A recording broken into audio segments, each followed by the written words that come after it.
अस्सलामुअलैकुम, बोल न्यूज़ में कहते हैं आपको खुशामदीद। मैं हूं आपके साथ रमशा साजर और मैं हूं महरूख शहरियार। बुलेटिन का बाकायदा आगाज करेंगे अदालती कार्रवाई के साथ। सुप्रीम कोर्ट में 8 नए जजेस की तैनाती के हवाले से आपको बताएं कि इस मौके पर सुप्रीम कोर्ट के बाहर सिक्योरिटी गैर मामूली इंतजाम किए गए हैं। रेड जोन में दाखिले के लिए सिर्फ मार्गला रोड को खुला रखा गया है। सुप्रीम कोर्ट के 4 जजेस समेत member judicial commission senator Ali Zafar ने इजलास मुलतवी करने के लिए चीफ जस्टिस को खत लिख रखा है। मजीद जानते नुमाइंदा बोलिए जुल्करनैन इकबाल से। जी जुल्करनैन, बताएगा इस तमाम तर इजलास के हवाले से और आज की कार्रवाई के हवाले से।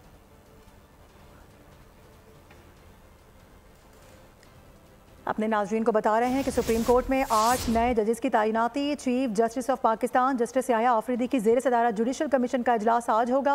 इजलास में 8 जजेस की तैनाती पर गौर किया जाएगा। इससे कबल अपने नाजरीन को याद दिलाएं कि जो इजलास हुआ था उसमें वकला के हवाले से जो कार्रवाई है वो ज़ेर गौर आई थी और आज जजेस के हवाले से जो कार्रवाई है वो होने जा रही है। जजेस के लिए 5 हाई कोर्ट्स के 5 सीनियर जजेस के नाम तलब किए गए हैं। आपको अपडेट कर दें कि इस मौके पर सुप्रीम कोर्ट के बाहर सिक्योरिटी के गैर मामूली इंतजाम किए गए हैं। रेड जोन में दाखिले के लिए सिर्फ मागला रोड को खुला रखा गया है, जबकि सुप्रीम कोर्ट के 4 जजेस समेत member judicial commission senator Ali Zafar ने इजलास मुलतवी करने के लिए चीफ जस्टिस को इस हवाले से खत भी लिख दिया है। अपडेट कर रहे हैं आपको इस हवाले से। सुप्रीम कोर्ट में 8 नए जजेस की तैनाती का ये मामला है। मजीद जाए तो नुमाइंदा बोलियो जुल्करनैन इकबाल से। जी जुल्करनैन, बताइएगा इजलास मुलतवी करने के लिए चीफ जस्टिस को खत भी लिखा गया है।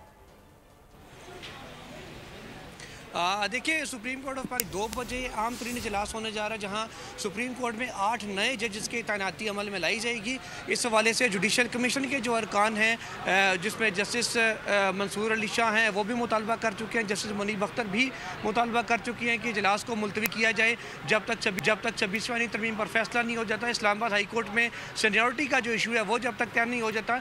बैरिस्टर अली जफर जो सेनेट से नुमाइंदे हैं अपोजिशन के जुडिशल कमीशन के अंदर, उनकी जानिब से भी मुतालबा किया जा चुका है, जबकि वकला की एक बड़ी तादाद है जो मुतालबा कर रही है लॉयर्स एक्शन कमेटी के इजलास को मुलतवी किया जाए और इजलास को ना किया जाए। तो हम जो प्रेस एसोसिएशन सुप्रीम कोर्ट की हलफबरदारी तकरीब थी उसमें भी चीफ जस्टिस याह्या आफरीदी ने यह वाज़े कर दिया था कि उनको नए जजेस की ज़रूरत है, ताकि सुप्रीम कोर्ट में जो काम का लोड है वो सिर्फ चंद जजों के ऊपर ना रहे, बल्कि जजेस का लोड डिवाइड हो और साथ ही साथ जो साइलिन के मुकदमात हैं वो भी स्विफ्टली अंजाम पाएँ और जल्द से जल्द जो लोगों को हम इंसाफ फराहम कर सकते हैं उनके मुकदमात के फैसले करके वो कर सकें। इसी सिलसिले में आज इजलास होगा और जो इजलास के अंदर तमाम हाई कोर्ट्स हैं उनके जो टॉप की 5 जजेस हैं उनके नाम जो हैं वो ज़ेर बहस आएंगे। जो उसमें नाम है वो मैं आपको बताता चलूँ कि इस्लामाबाद हाई कोर्ट से chief justice Aamir Farooq, justice Sarfaraz Dogar जो ट्रांसफ़र होकर आए हैं लाहौर हाई कोर्ट से, इसके अलावा जस्टिस मोहसिन अख्तर कियानी, जस्टिस मियां गुल हसन औरंगज़ेब के नामों पर गौर होगा। बलोचिस्तान हाई कोर्ट से जस्टिस हाशिम काकड़, जस्टिस एजाज सवाद, जस्टिस ज़हीरुद्दीन और जस्टिस जुल्करनैन इकबाल हमें आगाह कर रहे थे, आपका शुक्रिया। आगे बढ़ते हुए आपको बताएं कि सुप्रीम कोर्ट ने फौजी अदालतों के केस की समाअत बगैर किसी कार्रवाई कल तक के लिए मुलतवी कर दी है। समाअत शुरू हुई तो वकील ने मौक़िफ़ इख्तियार किया कि सलमान अतम राजा ट्रैफिक में फंसे हुए हैं। जस्टिस जमाल मंदुखैल ने कहा कि आज पता था कि रास्ते बंद हैं तो टाइम पर निकल आते। ये लोग शायद चाहते हैं कि मुल्ज़िमान जेलों में सड़ते रहें। अगर ये लोग केस नहीं चलाना चाहते तो उनकी मर्जी है। जस्टिस अमीनुद्दीन खान ने इस्तफसार किया कि क्या दूसरे किसी भी फरीक का कोई वकील पहुँचा है। अदालती अमले ने जजेस को जवाब दिया किसी फरीक का कोई वकील नहीं पहुंच सका। जस्टिस जमाल मंदुखैल ने रिमार्क्स दिए कि राना साहब आप भी तो पहुंच गए हैं, जब आप पहुंच गए हैं तो राजा साहब भी पहुंच सकते थे। और आगे बढ़ते हुए आपको बताएं कि सदर आसिफ अली जरदारी और तुर्किया के सदर रजब तैयब एर्दोगान की इस्तांबुल एयरपोर्ट पर मुलाकात हुई है। तुर्क सदर से मुलाकात के दौरान दोनों सदूर के दरमियान खुशगवार जुमलों का तबादला हुआ। साथ ही 2 तरफ़ा ताल्लुकात और बाहिमी दिलचस्पी के उमूर पर तबादला ख्याल किया गया। ये मुलाकात सदर के दौरे पुर्तगाल के दौरान तुर्की में मुख्तसर क़याम के दौरान हुई। तुर्किया के वज़ीर ख़ारजा ने सदर मुमलिकत का इस्तकबाल किया। सदर जरदारी प्रिंस खान के इंतकाल पर इज़हार अफसोस के लिए पुर्तगाल के दौरे पर है। और अभी खबर यह है कि वज़ीर आज़म शहबाज शरीफ 2 रोज़ा दौरे पर आज मुत्तहिदा अरब इमारात के लिए रवाना होंगे। वज़ीर आज़म UAE के नायब सदर शेख मोहम्मद बिन राशिद अल मक्तूम की दावत पर ये दौरा कर रहे हैं। साथ ही नायब वज़ीर आज़म और वज़ीर ख़ारजा इसहाक डार भी, काबीना के दीगर अरकान भी शहबाज शरीफ के होंगे। वज़ीर आज़म वर्ल्ड गवर्नमेंट समिट से खिताब करेंगे। इसके साथ साथ इक़्तिसादी तरक्की, डिजिटल तब्दीली और गवर्नेंस इस्लाहात के लिए पाकिस्तान के विजन को उजागर किया जाएगा। UAE की क़यादत के साथ 2 तरफ़ा मुलाकातें भी शेड्यूल्ड हैं। नायब वज़ीर आज़म इसहाक डार और मलेशियन वज़ीर ख़ारजा का टेलीफोन पर रब्ता हुआ है, जिसपे मशरिक़ वुस्ता की सूरत हाल बिलखुसूस गजा जंग पर तबादला ख्याल हुआ। इसहाक डार की जानिब से गैर मामूली इजलास की हिमायत की गई। तर्जुमान दफ्तर ख़ारजा के मुताबिक OIC के वज़ीर ख़ारजा के गैर मामूली इजलास में गजा की सूरत हाल पर गौर किया जाएगा। और पाकिस्तान एक बार फिर उड़ान भरने के लिए तैयार है। मुल्क की तरक्की के लिए पॉलिसीज का तसलसल नागुज़ीर है। वफाकी वज़ीर बराए तरक्की और मनसूबाबंदी एहसन इकबाल ने तकरीब से खिताब में कहा है कि हुकूमत में आए तो शर्तें लग रही थी कि पाकिस्तान 6 हफ्तों में श्रीलंका बन जाएगा, डिफ़ॉल्ट कर जाएगा। वज़ीर आज़म शहबाज शरीफ ने दिलेराना तरीके से फैसले किए। महंगाई 4 और पॉलिसी रेट 12% पर ले आए। 20 अप्रैल को हुकूमत में आए हैं तो पूरी दुनिया में शर्तें लग रही थी कि पाकिस्तान 6 हफ्ते निकालेगा या 4 हफ्ते निकालेगा, कितनी देर में ये श्रीलंका बनेगा। लेकिन to cut the story short, अल्हम्दुलिल्लाह जो सख्त फैसले, मुश्किल फैसले पिछली हुकूमत के हिस्से के थे, वो credit must go to prime minister Shahbaz Sharif कि उन्होंने बड़ी दिलेराना तरीके से वो फैसले किए और उसके नतीजे में आज पाकिस्तान दोबारा एक टर्न अराउंड के मोमेंट पे खड़ा है। तो मुल्क एक फिर उड़ान भरने के लिए तैयार है। वज़ीर आला पंजाब मरियम नवाज के स्पेशल अफराद के लिए स्पेशल इकदाम, मुआवन आलात की फराहमी के प्रोजेक्ट का आगाज कर दिया गया। स्पेशल अफराद को आलात की फराहमी के लिए दरख्वास्तों की वसूली शुरू हो गई। मरियम नवाज का कहना है कि स्पेशल अफराद की बहाली और बेहतरी का है ज़रूर पूरा करेंगे। पाकिस्तान का पहला सरकारी वाटर प्रोजेक्ट भी जल्द पाया तकमील तक पहुँच जाएगा। हिम्मत कार्ड के इजरा का मकसद स्पेशल अफराद को मुआशरी खुद इन्हसारी की तरफ गामजन करना है। और अब ये खबर यह है कि दुनिया भर की मजम्मत और मुल्क की मुखालफत के बावजूद भी डोनाल्ड ट्रंप जिद पर अड़े हुए हैं। अमरीकी सदर कहते हैं कि न सिर्फ गजा खरीदेंगे बल्कि उसकी मलकियत भी हासिल करके रहेंगे। कहा कि उनका ये इकदाम इलाकाई सालमियत की जमानत देगा। सेहूनी खुशनुदगी की खातिर डोनाल्ड ट्रंप होश खोने लगे। दौरान सफर गजा की खरीदारी का अज़म दोहरा दिया। फलस्तीनी महाजरीन की अमरीका आबादकारी पर कहा, मुझे कोई एतराज नहीं, लेकिन इतनी दूर आना उनके लिए मुश्किल होगा। दौरान परवाज गुफ्तगू में डोनाल्ड ट्रंप शहजादा मोहम्मद बिन सलमान और मिस्री सदर से भी मामले पर बात करने का इंदिया दे गए। अमरीकी सदर ने खलीज मैक्सिको को बाज़ाब्ता खलीज अमरीका का नाम दे दिया। डोनाल्ड ट्रंप ने अलामिये पर दस्तखत कर दिए। सदर ट्रंप ने एकदम सुपर बॉल देखने के लिए दौरान परवाज किया, जिसके बाद जहाज में भी ऐलान कर दिया गया कि आज हम पहली बार खलीज अमरीका पर परवाज कर रहे हैं। ट्रंप ने बर्जस्ता कहा कि ये बहुत अच्छा काम हुआ है।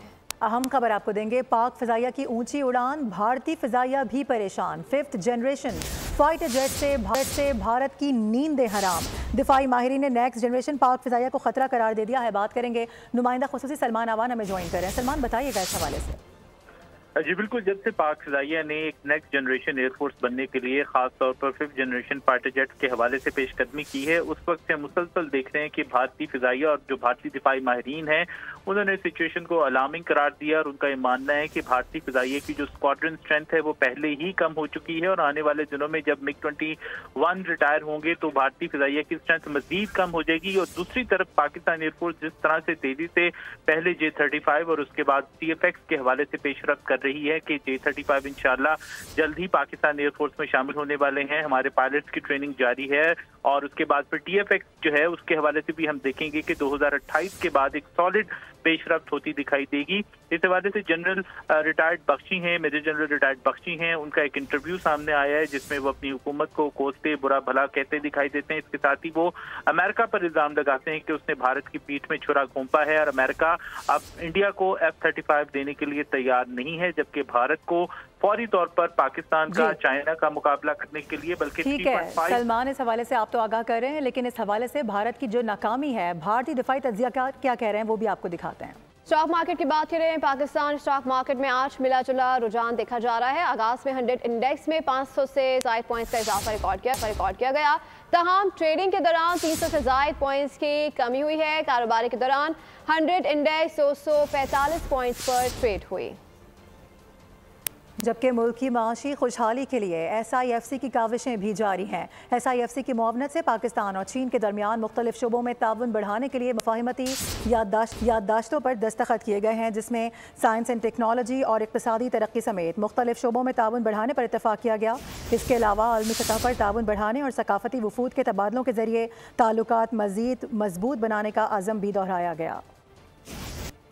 पुरम समंदर खुशहाली की ज़मीन पाक बहरिया के तहत जारी आम मशकों का आज आखिरी रोज है। हतमी मरहले में 11 ममालिक की बहरिया हरबी सलाहियतों के जौहर दिखा रही हैं। कराची के साहिल पर मुख्तलिफ ममालिक की नेवल फोर्सेस सरगर्म अमल नवी कसीरुल कौमी बहरी अमन मशकें तमाम होने को हैं। आखिरी रोज सी फेज मरहला जारी है। सी फेज में 11 ममालिक के 13 प्लेटफॉर्म्स शरीक हैं। सी फेज में फ्लाइंग ऑपरेशन की मशक होगी। जहाज डेक पर लैंड करेंगे। जहाज समंदर में तेल कार्गो ट्रांसफर करेंगे। सी फेज की इस मशक में RDC फायरिंग की जाएगी। RDC फायर का मकसद अंडर वाटर चैलेंजेस से निमटना है। मशक में शरीक जहाज ऑटोमेटिक गनों से लाल गुब्बारे फायर करेंगे। सी फेज मरहले में एयरक्राफ्ट JF-17 थंडर का मुजाहरा भी शामिल है। पाक आर्मी, फिजाइया, बहरिया और तुर्किया नेवी मेहमानी खुसूसी को फ्लाई पास्ट देंगे। बहरी अमन मशकों का आगाज साल 2007 में 28 ममालिक से हुआ और आज इस मशक में 60 ममालिक शरीक हैं। हम खबर शामिल करेंगे। फैसलाबाद में मुसाफिर कोच से उलट गई है। 3 अफराद जहां बाक हो गए। हादसे में 9 अफराद जख्मी हैं जिन्हें अस्पताल मुंतकिल कर दिया गया है। अपडेट कर रहे हैं। हादसा सतियाना बंगला डेसेंट रेस्टोरेंट के करीब पेश आया है। फैसलाबाद में मुसाफिर कोच से उलट गई है। 3 अफराद जाँ बहक। हादसे में 9 अफराद जख्मी हो गए जिनको अस्पताल मुंतकिल कर दिया गया है। अफसोसनाक हादसे के हवाले से आपको अपडेट कर रहे हैं। फैसलाबाद में मुसाफिर कोस्टर उलट गई। 3 अफराद जाँ बहक। हादसे में 9 अफराद जख्मी हो चुके हैं जिनको अस्पताल मुंतकिल कर दिया गया है। आम खबर से आगाह कर रहे हैं। फैसलाबाद में मुसाफिर कोस्टर उलट गई है जिसके नतीजे में 3 अफराद जाँ बहक हो गए हैं। हादसे में 9 अफराद जख्मी जिन्हें अस्पताल मुंतकिल कर दिया गया है। इसी के साथ बुलेटिन से फिलहाल इतना ही। विजिट कीजिए bolnews.com और देखते रहिए बोल।